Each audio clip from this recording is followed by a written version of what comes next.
Coba bayangkan pemandangan ini sebentar. Malam di Tel Aviv itu lagi sunyi-sunyinya. Apalagi ini kan di tengah bulan suci Ramadan. Iya, pasti sangat sepi. Tepat. Tiba-tiba kesunyian itu pecah karena suara sirene peringatan udara yang meraung-raung. Dan di saat yang bersamaan, ribuan kilometer dari sana, jauh di Tehran, langit malam mendadak menyala terang benderang. Dan itu bukan kembang api. Sama sekali bukan. Itu kilatan cahaya dari ledakan bertubi-tubi yang menyambar daratan. Sementara warga sipil di kedua kota itu berhamburan mencari pelindungan bawah tanah, di Doha, para diplomat terbangun dengan wajah tegang. Mereka menelpon ke sana kemari. Di Washington, layar-layar peta digital di ruang krisis menyala terang, memperlihatkan titik-titik merah yang terus bergerak cepat di atas peta Timur Tengah. Dan jangan lupakan apa yang terjadi di Moskow serta Beijing pada detik yang sama. Oh betul. Para analis geopolitik di sana itu tidak sedang panik. Mereka justru sedang menatap layar dengan kalkulasi yang sangat dingin, sangat sabar. Mereka mengamati bidak catur global yang sedang bergeser. Dunia pada momen itu, jujur saja, benar-benar sedang menahan napas. Selamat datang di penelusuran mendalam kita hari ini. Senang sekali rasanya bisa kembali menemani Anda. Hari ini misi kita sangat jelas, mendesak, dan jujur saja, sedikit bikin merinding. Sangat merinding, kalau boleh saya tambahkan. Betul sekali. Kita akan membedah sebuah catatan analitis yang luar biasa komprehensif karya Denny J.A. tertanggal 1 Maret 2026. Tapi kita tidak akan berhenti di situ. Catatan ini juga didukung oleh lensa historis dan geopolitik dari dua pemikir besar yang sangat tajam, yaitu Trita Parsi dan Vali Nasr. Fokus kita di sesi kali ini adalah mencoba memahami sebuah skenario efek domino. Jadi, apa yang sebenarnya akan terjadi jika perang skala penuh benar-benar pecah antara Iran dan Israel yang tentu saja dibantu penuh oleh mesin perang Amerika Serikat? Iya. Dan yang paling penting bagi Anda yang sedang mendengarkan ini, kita tidak cuma bicara soal rudal di Timur Tengah. Kita akan membahas kenapa rentetan ledakan itu bisa membuat harga tiket kereta komuter Anda atau harga bensin dan sembako di pasar bulan depan melonjak drastis. Semuanya terhubung. Tepat, dampaknya sangat nyata. Oke, mari kita urai hal ini. Karena pemicu dari semua kepanikan global ini berawal dari satu klaim yang sangat-sangat besar. Ada rumor kuat yang bahkan diklaim langsung oleh Donald Trump, bahwa Ayatullah Ali Khamenei telah terbunuh. Iya, terbunuh oleh serangan gabungan. Betul, serangan gabungan Amerika Serikat dan Israel yang menargetkan kediamannya. Pertanyaannya sekarang, bagaimana kita harus membaca situasi ini? Apakah memotong kepalanya berarti perangnya otomatis selesai? Nah, klaim tersebut membawa kita pada sebuah konsep yang sangat klasik dalam sejarah militer. Orang sering menyebutnya sebagai strategi pemenggalan kepemimpinan atau decapitation strike. Decapitation strike, oke. Logikanya sederhana. Ini adalah keyakinan kuno yang menyatakan bahwa jika Anda memutus kepala dari seekor ular, maka seluruh tubuhnya akan otomatis lumpuh. Tubuh itu akan kejang-kejang, lalu mati. Dalam konteks ini, serangannya langsung mengarah ke simbol tertinggi Republik Islam Iran. Tapi kita harus melihat realitas militer di lapangan dengan mata terbuka. Pertarungan ini dari awal sangat timpang. Timpang bagaimana maksudnya? Di satu sisi, Amerika Serikat dan Israel memiliki keunggulan absolut di udara. Mereka punya pesawat siluman, mereka punya armada kapal induk yang masif di perairan sekitarnya. Dan sistem pertahanan udaranya juga kan? Betul, sistem pertahanan udara berlapis seperti Iron Dome dan Arrow. Sementara di sisi lain, Iran memegang sekitar 2.000 misil balistik. Tunggu, 2.000 misil balistik itu kan angka yang sangat besar. Bukannya itu cukup untuk meratakan sebagian besar wilayah lawan? Angkanya memang terdengar mengerikan. Tapi dalam perang modern, pertanyaannya bukan cuma seberapa banyak rudal yang Anda punya, tapi seberapa cepat Anda bisa meluncurkannya sebelum fasilitas peluncuran Anda dihancurkan. Waktu responnya? Pat, kemampuan Iran untuk merespons dalam skala besar itu sangat dibatasi oleh waktu. Kalau AS dan Israel sudah mendominasi ruang udara, fasilitas rudal Iran akan menjadi sasaran empuk dalam hitungan jam atau bahkan menit. Jadi ini lebih seperti adu cepat cabut pistol ala koboi, tapi satu pihak punya pistol yang sudah ditodongkan ke kepala pihak lain? Analogi yang sangat pas. Lalu kembali ke soal analogi ular tadi. Teks dari Denny J.A. ini kan mencatat bahwa Khamenei, kabarnya, tewas.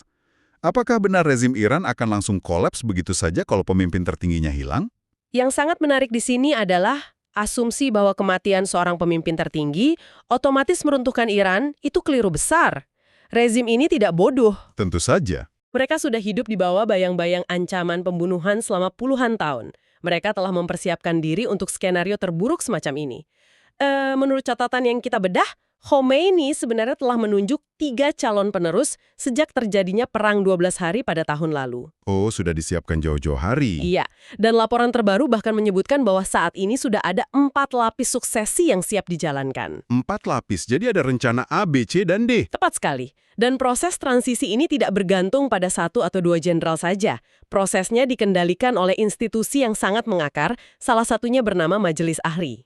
Nah, bagi pendengar yang mungkin tidak terlalu mengikuti politik domestik Iran, Majelis Ahli ini makhluk apa sebenarnya? Biar gampang, bayangkan ini seperti dewan komisaris di sebuah perusahaan raksasa. Oke. Tapi anggotanya adalah para ulama senior. Mereka inilah yang memiliki wewenang konstitusional untuk mengangkat, mengawasi, dan bahkan secara teori memberhentikan pemimpin tertinggi. Menarik. Jadi, ketika CEO-nya hilang, Dewan Komisaris ini langsung bersidang untuk menunjuk penggantinya. Dan ingat, proses ini dikawal sangat ketat oleh Garda Revolusi atau IRGC. Ini adalah militer elitnya Iran, divisi keamanan dan operasional yang memegang senjata sungguhan dan mengontrol ekonomi negara. Kalau saya pakai analogi, rezim ini tuh mirip seperti sebuah gedung raksasa yang punya sistem generator cadangan otomatis yang sangat canggih. Ketika sumber listrik utamanya tiba-tiba padam karena tersambar petir, atau dalam hal ini rudal, gedung itu tidak akan gelap gulita begitu saja kan? Generator cadangannya langsung menyala, dan lampu-lampu akan kembali berkedip hidup.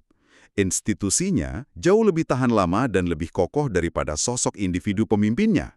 Analogi yang bagus, struktur kekuasaannya memang didesain untuk bertahan. Monopoli kekerasan domestik masih dipegang erat oleh rezim dan Garda Revolusi.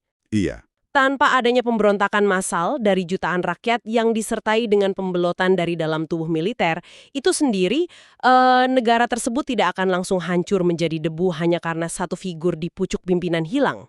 Tapi sebentar, biarpun generator cadangannya nyala, kalau gedungnya sedang diguncang gempa bumi skala besar, lampunya pasti kedap-kedip parah kan? Pasti. Maksud saya, walaupun ada 4 lapis suksesi, legitimasi moral mereka di mata rakyat pasti sangat goyah. Kekacauan dan kepanikan massal tidak bisa dihindari. Mereka harus membangun kembali otoritas itu dari puing-puing krisis yang sangat berdarah. Anda benar, mengganti nama di atas kertas itu mudah. Tapi meyakinkan jutaan rakyat bahwa rezim ini masih kuat dan tak terkalahkan. Setelah pemimpinnya dibunuh di rumahnya sendiri, itu PR yang sangat-sangat berat. Legitimasi mereka akan terluka parah. Itu membawa kita pada pertanyaan besar berikutnya. Bagaimana ketegangan yang selama bertahun-tahun seolah tertahan di bawah permukaan, ya kadang ada insiden kecil tapi tidak sampai meledak penuh, gimana ini tiba-tiba bisa mencapai titik didih seperti ini? Ya, prosesnya panjang. Kan perang sebesar ini tidak lahir begitu saja dalam semalam karena iseng. Kalau kita bedah catatan Denny J.A., ada 3 akar masalah utamanya kan? Betul. Konflik ini punya fondasi yang sudah retak sejak lama. Akar yang pertama dan yang paling krusial adalah ketakutan eksistensial terkait ancaman nuklir. Ketakutan dari pihak Israel maksudnya? Tepat. Bagi Israel, status Iran yang semakin mendekati posisi nuklir threshold state atau negara ambang batas nuklir bukan lagi sekedar topik debat di PBB. Ini adalah masalah hidup dan mati. Bisa Anda jelaskan sedikit soal threshold state ini? Biar kita punya gambaran yang sama? Karena setahu saya, Iran kan belum punya bom nuklir yang siap diluncurkan. Ibaratnya begini, Anda punya semua komponen untuk merakit lemari IKEA yang sangat mematikan. Oke. Kayunya ada, bautnya ada, obengnya ada, dan Anda sudah tahu persis cara merakitnya. Anda cuma belum menyatukan bagian-bagian itu menjadi satu bentuk utuh. Itulah nuclear threshold state. Oh, jadi bahannya sudah siap semua? Iya. Mereka punya uranium yang cukup diperkaya, mereka punya teknologi peluncurnya, mereka hanya tinggal membuat keputusan politik untuk merakitnya. Bagi Israel, begitu Iran selesai merakit lemari itu, tamat sudah. Sangat berbahaya. Israel merasa eksistensinya terancam secara absolut. Teks tersebut menyajikannya dengan poin yang sangat kuat. Perang ini lahir bukan murni dari kebencian historis semata, melainkan dari ketakutan kehilangan masa depan. Israel merasa pilihan mereka menyempit drastis. Harus menyerang sebelum ambang batas nuklir itu terlewati atau terpaksa hidup selamanya dalam keseimbangan ketakutan. Sangat masuk akal dari perspektif keamanan mereka. Lalu, akar masalah yang kedua adalah perang bayangan yang sudah berlangsung terlalu lama. Tadi Anda sempat singgung soal papan catur. Perang kelas berat yang jarang sekali saling pukul secara langsung di ring. Heeh. Mereka lebih suka membayar orang lain untuk memukul lawannya di jalanan. Iran punya jaringan milisi di Lebanon, Suriah, Irak, dan Yaman. Tunggu, ini yang sering disebut oleh para pengamat sebagai Ring of Fire atau cincin api yang mengepung Israel itu kan? Hizbullah, Houthi, dan lain-lain. Tepat sekali. Nah, bahaya dari serangan langsung ke jantung Teheran adalah semua bidak catur di Ring of Fire ini bisa diperintahkan untuk menyerang secara serentak. Konflik yang tadinya terjadi di gang-gang kecil mendadak membakar seluruh kota di Timur Tengah. Dan akar masalah yang ketiga, Anda di awal tadi sempat menyebut soal Moskow dan Beijing yang memantau dari jauh. Apa hubungannya negara-negara ini dengan konflik di Timur Tengah? Ini adalah akar kalkulasi multipolar global. Negara-negara raksasa seperti Rusia dan China tidak melihat ini sekedar sebagai perang lokal. Lalu, sebagai apa? Bagi mereka, ini adalah papan catur raksasa untuk menguji kredibilitas dan kekuatan Amerika Serikat. Mereka sedang membaca dengan cermat, jika Amerika tersedot ke dalam perang Timur Tengah yang panjang dan melelahkan, apakah ini akan membuat Amerika kehabisan napas di tempat lain, seperti di Ukraina atau Taiwan? Memecah fokus Amerika ya. Betul. Mereka menunggu untuk melihat apakah konflik ini akan mendorong dunia menuju keseimbangan multipolar, di mana Amerika bukan lagi satu-satunya polisi dunia, atau justru menjerumuskan dunia ke dalam era fragmentasi yang tajam. Dan kalau kita membawa masuk analisis dari Trita Parsi dan Vali Nasr yang ada di dalam referensi kita, ada satu pengingat penting. Apa itu? Jangan pernah melihat ini murni sebagai permusuhan agama atau teologis belaka. Ini dia poin yang sering disalahpahami. Seringkali dari luar, orang melihat berita dan menyimpulkan, oh, ini cuma konflik abadi antara Syiah dan Sunni. Sesederhana itu? Sangat berbahaya kalau kita menyederhanakannya seperti itu. Parsi dan Nasr mengingatkan bahwa di balik semua jargon agama dan seruan ideologis yang sering diteriakkan di televisi, konflik ini sangat kental dengan real politik. Real politik? Ya, agama dan mazhab seringkali digunakan sebagai alat, sebagai instrumen untuk memobilisasi massa. Tapi tujuan utamanya, ini adalah persaingan sengit, dingin, dan penuh perhitungan untuk memperebutkan dominasi wilayah di Timur Tengah. Persaingan geopolitik murni. Geopolitik, penguasaan jalur perdagangan, dan pengaruh hegemonik jauh lebih mendikte keputusan perang dibandingkan perbedaan dogma di kitab suci. Ingatlah bahwa kita harus melaporkan pandangan ini secara seimbang, tanpa berpihak, sekedar untuk membedah apa yang disampaikan oleh sumber-sumber ini kepada kita. Disinilah hal ini menjadi sangat menarik. Karena teks Denny J.A. tidak hanya mendiagnosis masa lalu dan masa kini. Ia mencoba memproyeksikan masa depan dengan menawarkan 3 skenario tentang what next, atau apa yang terjadi setelah pelatuk ditarik. Mari kita bedah satu persatu. Skenario pertama, perang terbatas dan terkendali. Gimana ceritanya perang sebesar ini bisa terkendali? Skenario 1 ini pada dasarnya adalah soal menjaga harga diri. Kita melihat serangan dan balasan yang sangat intens di permukaan, namun sebenarnya sangat terukur di belakang layar. Terukur demi mencegah kehancuran total. Betul. Kedua belah pihak sangat berhati-hati untuk tidak melewati garis merah yang bisa memicu kehancuran total bagi keduanya. Amerika dan Israel mungkin fokus menargetkan fasilitas militer strategis saja, menghancurkan beberapa pangkalan misil Iran dan melumpuhkan fasilitas nuklirnya. Dan Iran pasti membalas. Tentu. Sebagai balasan, Iran meluncurkan serangkaian rudal yang cukup merusak untuk ditayangkan di TV nasional mereka. Ini sekedar untuk menjaga citra daya tangkal demi konsumsi politik domestik. Hasilnya, pasar energi terguncang sebentar, diplomasi jalur belakang bekerja lembur secara rahasia, dan akhirnya terbentuk perdamaian yang sangat rapuh. Seperti kaca tipis. Layaknya kaca tipis. Rezim Iran mungkin bertahan, tapi mereka jauh lebih terisolasi secara internasional. Jadi ini semacam teater militer berdarah ya. Saya pukul kamu, kamu pukul saya, kita berdua bisa bilang ke rakyat kita masing-masing bahwa kita menang, lalu kita berhenti. Terdengar seperti skenario yang paling aman dari situasi yang sangat buruk.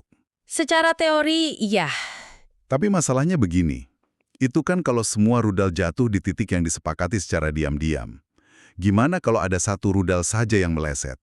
Bagaimana kalau rudal itu tidak sengaja menghantam rumah sakit anak, atau sekolah, atau kedutaan negara lain?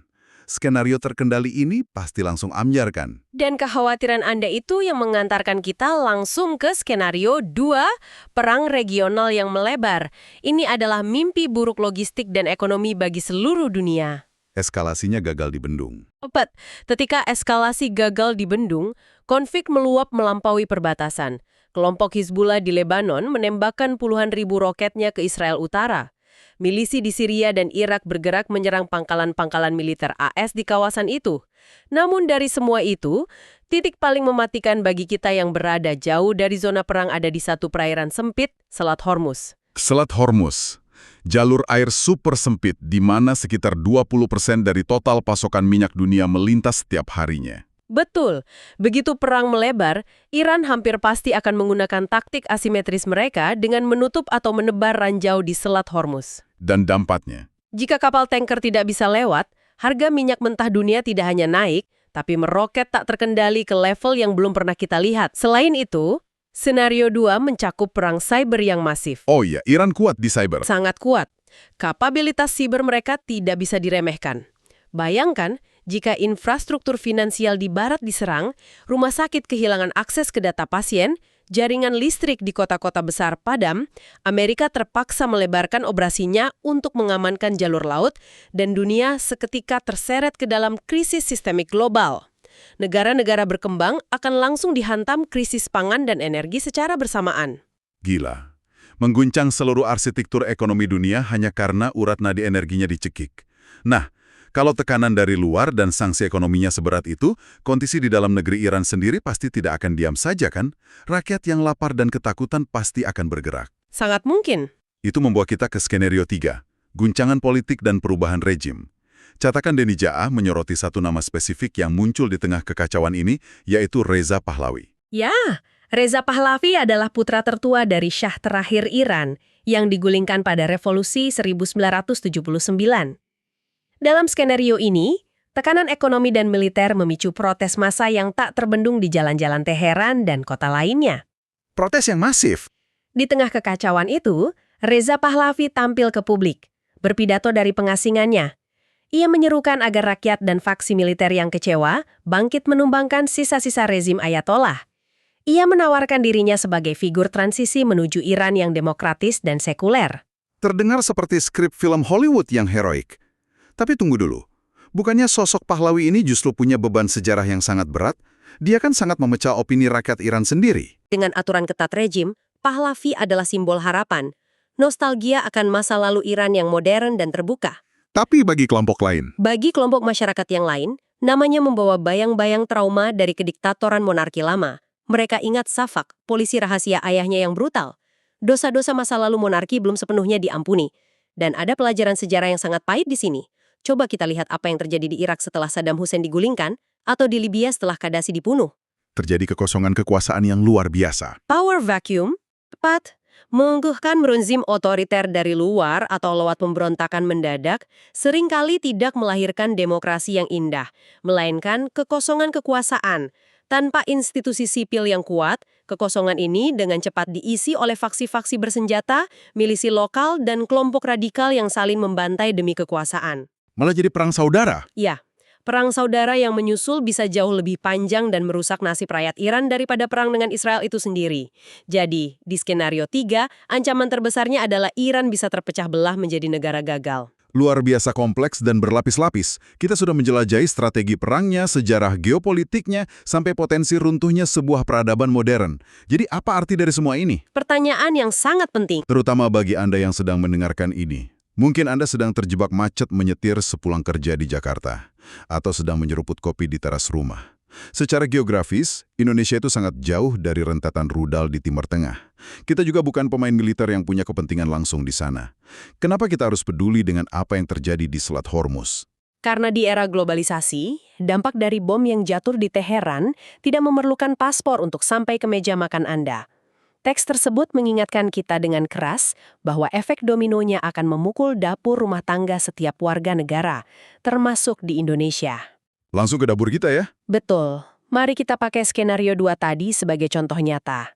Saat Selat Hormuz terganggu, suplai minyak tercekik. Begitu harga minyak mentah melonjak tajam, anggaran pendapatan dan belanja negara, APBN kita, akan langsung berada di bawah tekanan yang sangat brutal. Karena negara kita kan masih sangat bergantung pada impor bahan bakar. Dan pemerintah harus mengeluarkan triliunan rupiah ekstra untuk menambal subsidi energi yang tiba-tiba membengkak. 100% betul. APBN punya batas kemampuan. Jika pemerintah akhirnya terpaksa menyerah dan tidak sanggup lagi menahan beban subsidi tersebut, harga BBM di pom bensin dekat rumah Anda harus dinaikkan. Dan kita semua tahu apa yang terjadi kalau harga bensin naik. Semuanya ikut naik. Biaya transportasi logistik melonjak. Harga beras, telur, sayur mayur, sampai ongkos transportasi umum akan meroket secara serentak. Inflasi tajam ini akan langsung menggerus daya beli masyarakat. Gaji Anda mungkin tetap, tapi uang yang Anda bawa ke pasar tiba-tiba hanya bisa membeli setengah dari yang biasanya.